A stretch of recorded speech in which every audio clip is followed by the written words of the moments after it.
হয়ে গেল রে, যাই তাড়াতাড়ি যাই।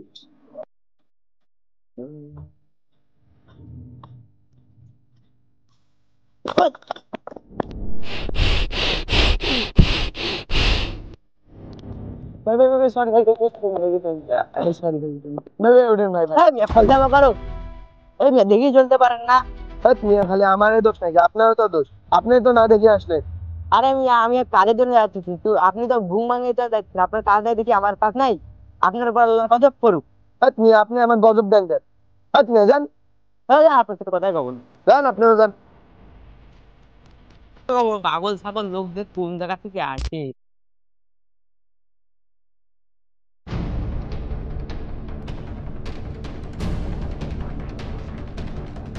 ও ইস কি জোরে লাগলো।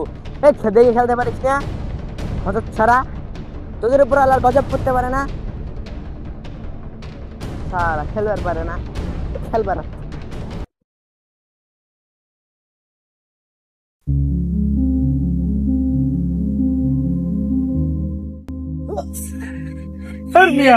এইভাবে কেউ ধাক্কা দেয়?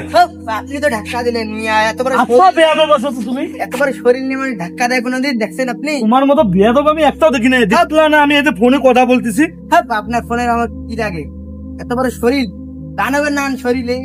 বেয়াদব তো তুমি, তোমার মতো বেয়াদব আমি কাউকে দেখি নাই। কতদিন লাগলো আপনি আর তুমি কি পাগল নাকি? জানেন, আপনার সাথে কথা কম না, আপনার উপর গজব করুক। এই কি বলো তুমি? হ্যাঁ নিয়ে তুমি আমাকে গজব দাও, তোমার কাছে মেরে দেবো। স্যার স্যার স্যার নিয়ে পাগল নাকি তুমি? আপনি না মেন্টাল আসলে গজব দিস বেটা, একদম আচার মারি মারি ফেলবো।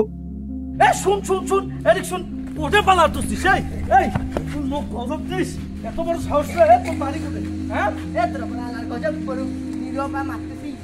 তুমি হারি ফেলবার মনে রে, গজব দিস তুই। হ্যাঁ দেখছি তোর বাড়ির শিক্ষার অভাব আছে রে। আর নিজের বাড়িটাকে শুয়ে না তোকে মুই যেন খবরদার রে এলাকার না থাকো। কোন পাগল ছাগলের পাল্লা কোন চিন্তায় মারি।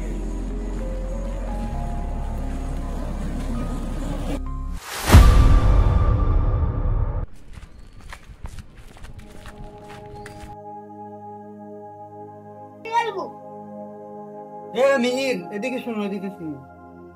ভাইয়া ও না না না হুজুর, আসসালামু আলাইকুম। ওয়ালাইকুম আসসালাম, কেমন আছো? আলহামদুলিল্লাহ ভালো আছি।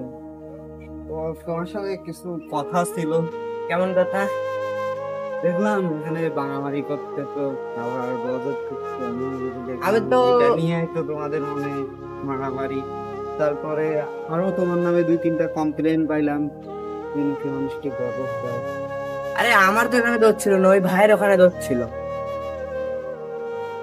সে আমাকে হুদায় দোষারোপ করতেছিল, সে সেখানে তার দোষ ছিল, আমার তো সেখানে কোনো দোষই নাই। থাক না কেন, তার তো একটা সমাধান আছে। আসলে সমাধান আছে না, তুমি গজব কি কোনো সমাধান?